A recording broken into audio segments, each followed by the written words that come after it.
Something should not be there. What would have emerged if it were actually open? At first, that sounds simple. If something is closed, then opening it should give you one clear result.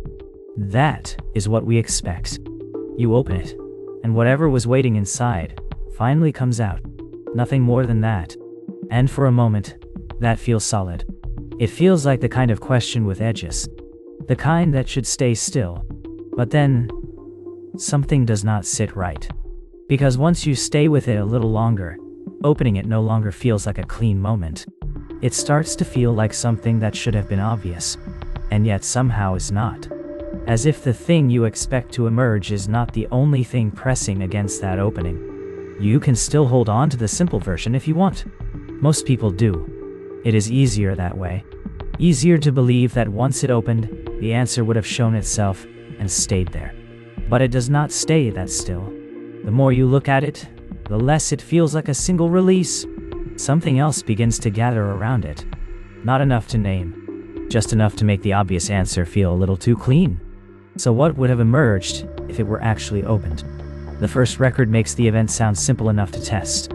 In the oldest copy from Thespiae, the vessel is listed among wedding gifts, but unlike the cloth and metalwork, it is marked with a warning stroke in the margin. Not for use. The accompanying line is blunt.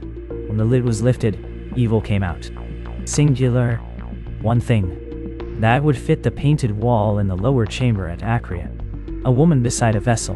One dark form rising from the mouth. No swarm, no separate names. No second figure under the rim. If the earliest belief was right, then the opening released a single trapped force. And everything after, fever, mourning, failed harvests, was only its spread through human life.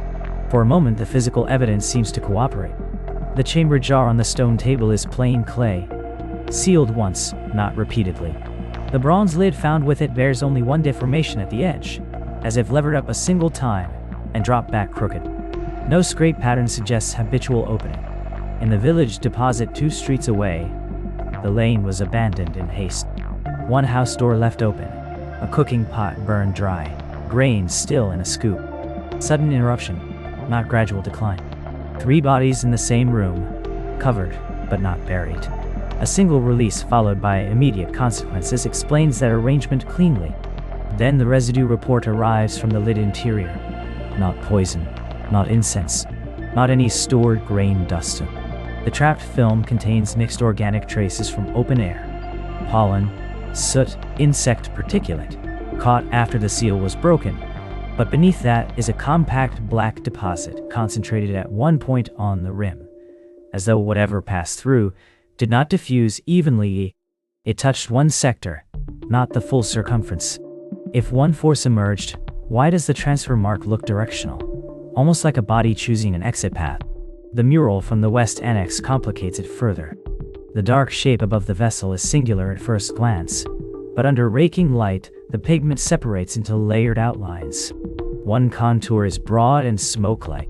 Inside it are finer hooked strokes, 4 or 5, perhaps added in the same hand. Damage could account for some of that. So could later overpainting. Yet the inscription beneath still uses the singular noun. One evil, represented with internal multiplicity? Or one name standing in for many effects not yet distinguished? The village accounts keep pressing toward the simpler answer. They do not list separate afflictions. They say only that before the opening, people lived without troubles. And after it, sickness and grief moved among them. No mention of age, toil, or madness as independent arrivals. That silence matters. It suggests a period before classification, when every new human burden could still be treated as one contamination. But the bodies beside the crooked lid do not match a single mode of harm. One skeleton shows fever lesions. Another has no disease markers but severe wasting in the joints. The third is a child with no visible pathology at all. Same room, same apparent episode, different endings. If one thing came out, did it act differently in each body? If so, what exactly was released? A creature, a vapor, a condition, a name for all later suffering. And why was the vessel given as a gift, if its danger was already known enough to mark in the inventory? The first images make the opening look simple. On a fresco from Thespiae, a jar sits at the center and small winged forms stream from its mouth in 4 directions, each painted with a different body shape. One is thin and bent, one broad-shouldered, one little more than a face with open mouth, one marked by spots.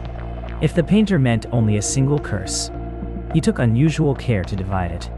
That division appears again on a shrine wall 2 valleys away. Separate bronze charms hung in rows, each scratched for a different trouble.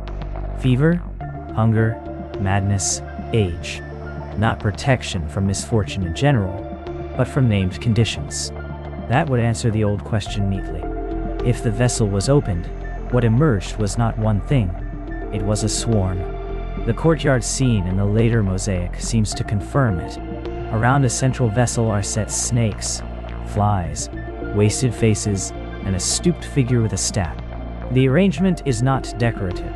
The images radiate outward, as if assigned trajectories. Nearby, in a domestic register from the same century, an old man coughs at a threshold, while a laborer folds under a load, and a woman claws at her own hair in the same enclosed space.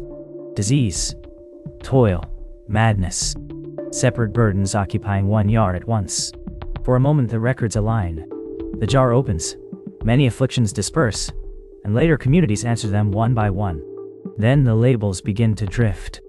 On the shrine wall, the charm for age hangs beside those for fever and wasting, as if old age were treated not as time but as an attack. Another tablet lists toil among the escaped contents, though toil leaves no lesion, no fever pattern, no burial signature. If these were all imagined as distinct forces, why do some behave like illnesses, and others like conditions of life? The fresco helps less on close inspection. The winged figures are not all alike in scale. 2 are insect small. 1 is nearly human. 1 has no wings at all, only trailing lines. The painter may have been cataloging categories, not creatures. That would still preserve the main answer. The opening released many named harms, whether personified or not, but the vessel itself complicates that reading. In the mosaic, the jar is ringed by images of snakes and flies. Yes, yet also by gaunt human faces, not symbols painted on the outside after the fact. The tesserae place them as if they belong to the same outward movement, where the contents thought to be agents, symptoms, or states. The records do not keep those classes apart. A copied ritual from a household archive narrows the problem and widens it at the same time. 4 invocations are written in sequence, each directed against a separate evil, and each begins with the same phrase. As it flew out. That sounds decisive until the 5th line, damaged but legible enough, invokes protection against the burden laid on the back. Nothing flies out of a jar and lands as labor except in a culture already treating hardship as a force. So the question changes without being answered. If the vessel was opened, perhaps many things emerged. The images insist on plurality. The lists insist on names. But what exactly was counted among those escaping forms? Diseases, spirits, conditions, or every human trouble imagined as something that could leave a mouth and spread? The wall paintings separate them. The charms specialize them. The evidence never settles what kind of things they were. The first copy looks simple enough to settle the question. On a household shelf, between a protective amulet and a cracked funerary mask, stood a small painted jar no higher than a handspan. Its surface showed black forms lifting away from the mouth, and under the rim a pale figure remained, upright, almost waiting. The placement did most of the arguing. If families kept this image beside objects meant to ward off harm and mark the dead, then the vessel was not remembered as holding one undivided curse. It held a mixture. The dark things had gone out. Something else had been kept. That reading gained weight in the next room. A doorway niche contained another jar image, again with fleeing black forms, and one white form still enclosed inside. The painter had repeated the contrast too carefully for it to be decorative accident. Many outside, one inside. Agitation above, stillness below. A line copied beside the niche, damaged at both ends, preserved only the middle phrase. Stayed under the rim. If the opening had been complete, Why preserve the one detail that insists it was not? For a while, the physical record seemed to answer the investigative question directly. What would have emerged if it were actually opened? Not one thing, but several harmful things already shown in flight. And if the lid had been lifted fully, perhaps the pale figure as well. The vessel then becomes legible as a divided container. Part warning, part reserve. Then the sealed clay example from the lower chamber complicated that neat arrangement. It sat with wax still visible around the mouth, unbroken except for a thin translucent patch near the rim where the clay had fired unevenly. Through that patch appeared the outline of a human form, faint but unmistakable. The problem was not the figure. The problem was the seal. This jar had never been opened, yet its painted shoulder already carried the same black departures seen on the household copies. If those dark forms represented actual contents escaping, why depict them on a vessel still closed? Were the images recording an event, or prescribing one? The measurements made that harder to ignore. On the shelf copies, the pale figure occupied nearly a third of the vessel's interior. On the sealed example, the visible outline sat much higher, pressed directly beneath the lip, as if intentionally retained at the point of exit. The dark forms, by contrast, were never painted as pressing against the wall or crowding the mouth. They were always already outside.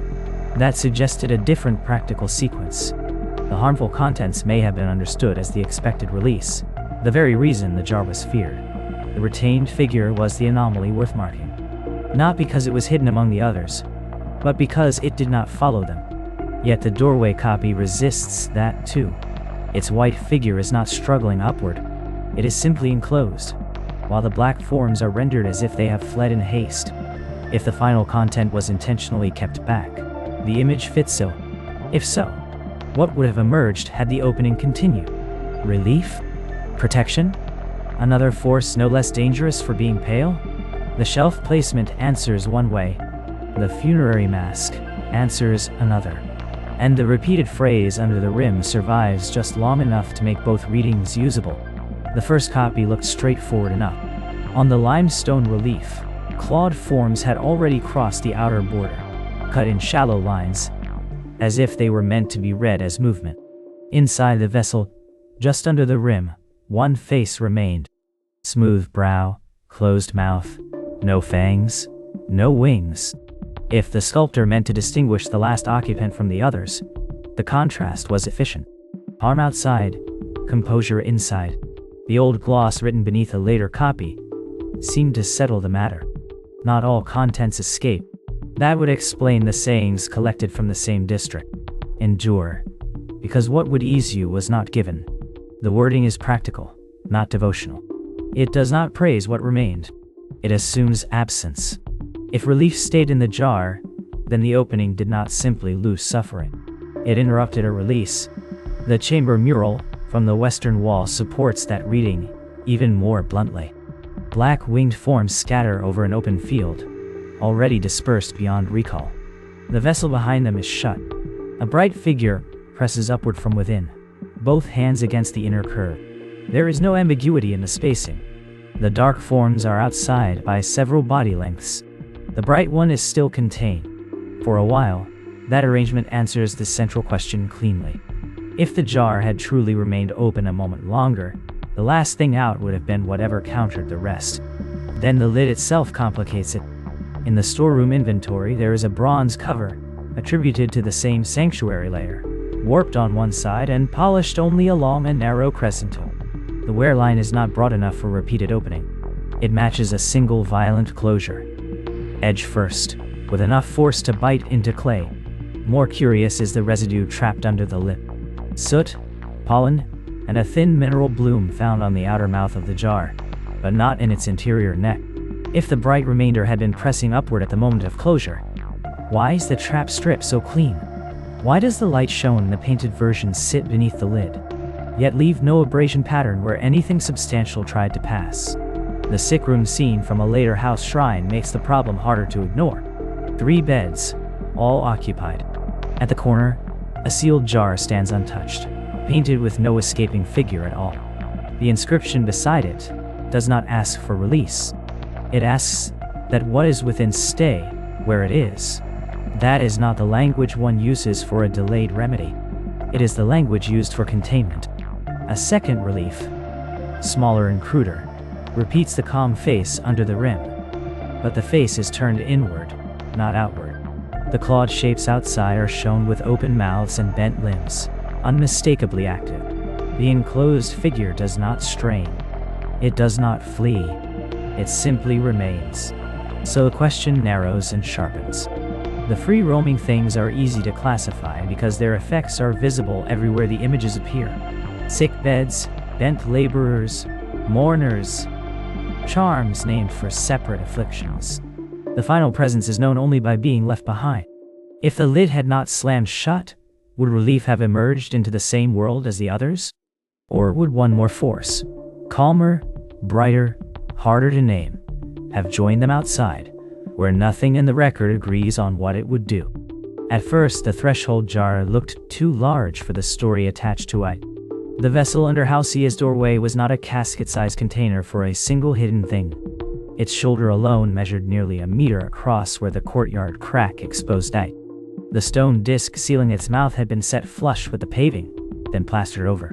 Whatever it held had been meant to stay below the line of entry, not displayed on a shelf, not opened in passing. That solved one problem immediately. If the old word in the earliest copies meant pithos, then the image of a hand-sized box had been misleading from the start. The burial chamber outside the east wall made that seem even firmer. 6 storage jars stood against the wall among ash, bones, and dried wreaths, each taller than a man's waist, each sealed differently. Clay cap, stone plug, waxed cloth, lime mortar. Their painted marks were not decorative. One carried a serpent winding downward. Another, a face with shut eyes. Another, a branching sign repeated on the threshold stones of nearby houses. The same marks appeared in domestic doorways and in graves. Storage, confinement, passage. It began to look less like a tale of creation than one of containment. If such jars were used to hold dangerous influences at boundaries between inside and outside, living and dead, then opening Pandora's vessel would not have brought new things into existence. It would have released what had already been gathered and kept apart. That explanation held neatly in the temple's storeroom.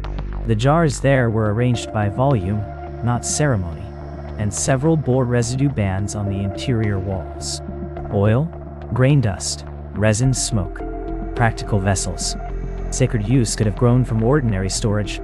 A divine jar, then, might simply be an enlarged ritual version of a familiar object, a place where powers were deposited, redistributed, withheld. The old myths often work that way. Gods do not invent winter, hunger, or death. They assign them, delay them, send them elsewhere.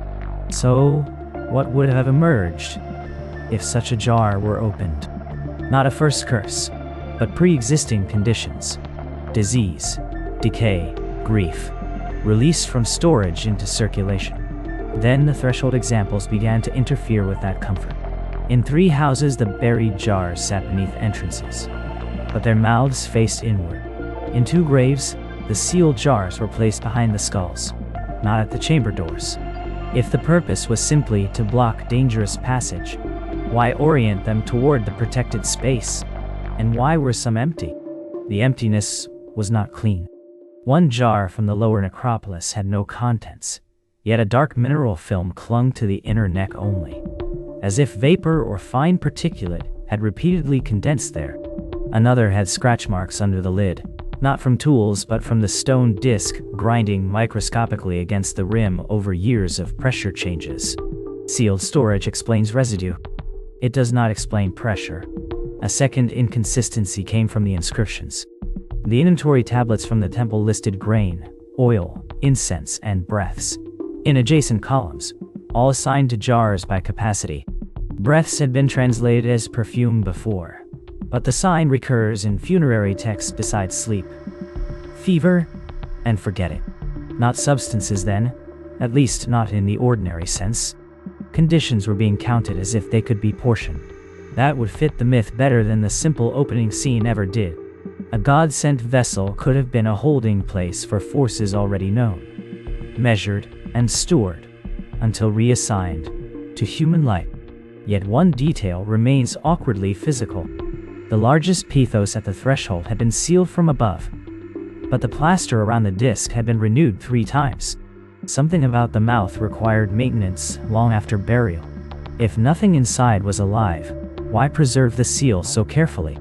And if what emerged from Pandora's jar were only abstractions long imagined as real, why do the jars themselves keep behaving like containers under strain? The first image that seemed to settle the question came from a painted hall fragment. A richly dressed woman beside a sealed jar, the gods arranged above her on a raised platform, all faces turned not toward her, but toward the vessel. The jar is plain, unornamented, almost deliberately so. In the same deposit lay banquet debris, gold leaf, ivory inlay, dyed textile weights. Yet the clay body had been fired from ordinary earth. That contrast made the old household explanation hard to keep. If the vessel mattered so little, why isolate it in shadow while every costly gift gleamed? A second record tightened that impression. On a fire-blackened altar stair, a closed vessel appears again at the foot of the steps, placed below a sacrificial platform. The soot layer on the stone runs around its painted outline, not across it, as if the image had been added after the altar scene was already fixed in memory. The sequence matters. Fire above, vessel below. In the Prometheus cycle, that arrangement is almost too neat. Stolen fire answered by a delivered container. Not curiosity then, but assignment. Something selected, sent, and positioned. For a while that explained what would have emerged. Not one vague curse, but the fitted consequences of divine anger. Toil, sickness, the conditions that make mortal life heavier after a boundary has been crossed. A hill shrine panel seemed to confirm it. Below the sanctuary, fields bend under laborers. Beside them, a hut of coughing children. Above, on the ridge, an empty vessel mouth faces the wind. The composition reads like cause and spread. Open the jar, and the new human condition descends. Then the measurements from the panel edges complicated that comfort. The workers and children belong to the same plaster campaign. The vessel mouth does not. Its pigment sits in a later lime wash, inserted into an already existing scene of hardship. If the jar was added afterward, was it explaining suffering already known, rather than recording its first arrival? That question sent attention back to the banquet room. Mosaics. Gifts of gold and cloth crowd the floor border, but one clay jar stands apart in a darkened corner. Tile. Around the other gifts, inscriptions name beauty, skill, persuasion, song. The jar alone carries no label. At first, that silence looked ominous. Then, a scrape under raking light showed an erased line beneath the slip. Too damaged to read fully, except for a repeated sign used elsewhere for portion or allotment. Not a random container then. A distribution vessel. If so, what emerged when it was opened? The answers seemed to narrow again. Not newly created evils, but allotted burdens, released into human life by design. That would fit the divine audience in the hall, the altar placement, the punishment sequence after fire. But one practical detail remains awkward. In every scene where the vessel is still closed, it is presented publicly. Hall, altar, banquet, shrine. A trap, meant only to punish through opening, could have been hidden. Instead, it is displayed, almost ceremonially. And in the hill panel, the mouth is empty, yet no escaping forms are shown. No stream, no swarm, no single dark force. Only altered life below. So the vessel may have held exactly what the later world came to recognize separately. Disease, labor, frailty, selected rather than accidental. Yet if that is what emerged, why do the earliest visual programs emphasize delivery and witness more than release itself? What mattered to those painters? The contents, or the fact that the gods wanted the jar seen before it was ever opened? The threshold jar was taller than a man's waist, and older than the house built over it. Its shoulder emerged from the packed floor just inside the doorway, ringed with soot, dried garlands, and warning marks renewed in different hands across centuries. The mouth had been sealed more than once. A stone disc sat beneath a later clay cap. Under that, resin. Under that, a rim worn smooth by repeated reopening and resealing. If the story had begun with one forbidden opening and ended there, the vessel itself had not been told. The first useful clue was not the jar, but the wall panel found in the abandoned side room. Disease, toil, and age were painted separately. A bent laborer under a load, a wasted face, a figure clutching its own hair. Above them, small winged forms drifted outward from a vessel mouth. Under the rim, one bright shape remained crouched inside. That arrangement made practical sense of the shrine records from the same district. The charms were never written against the curse. They named fever, barrenness, hunger, panic, wasting. Separate afflictions, separately addressed. So perhaps the opening released not one force but many, long imagined as distinct things. The jar was feared because it had once let them out. That explanation held until the residue report came back from the inner neck. The deposits were layered. Smoke, oil, pollen, then a compact band of beeswax impressed with textile fibers. Household sealing, not temple closure. The vessel had stood in domestic use after the supposed release. More awkward still, the wax line sat below a scratch-polished interior zone, as if something had remained inside and shifted against the wall after the first sealing. If all harmful contents had escaped at once, what kept marking the clay from within? The answer seemed to be on the painted panel itself. The bright figure under the rim was not fleeing. In every surviving copy from this region, the dark forms angle outward. The pale one faces inward or upward, enclosed. A relief from another site repeats the same geometry. Clawed shapes outside, one calm face still behind the lip. That would explain the later warnings at threshold. The jar was not merely remembered as the source of roaming harms. It was also maintained as a boundary. Something remained, and households cared less about what had escaped than about what had not. The obvious candidate was hope. Several inscriptions use the word, though not consistently. One gloss gives expectation. Another uses a term closer to forethought, deferred.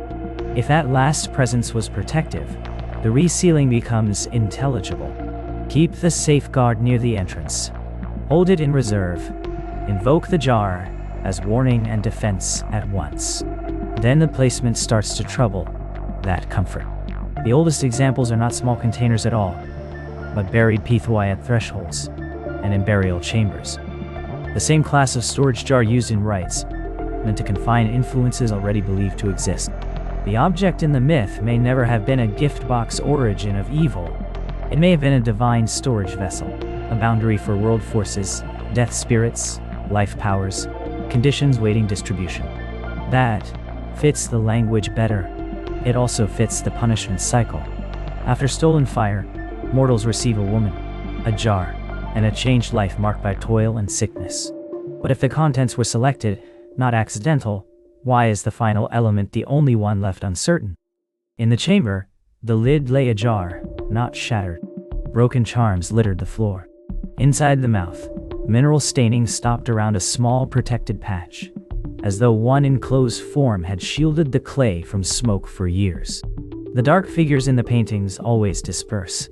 The last presence always stays. What would have emerged if it were actually opened? The records agree on what got out. They do not agree on whether the thing still inside was relief, bait, or the one force that makes released suffering endurable long enough to continue it. The jar at the threshold remains sealed for a reason, but the reason divides exactly where the rim does.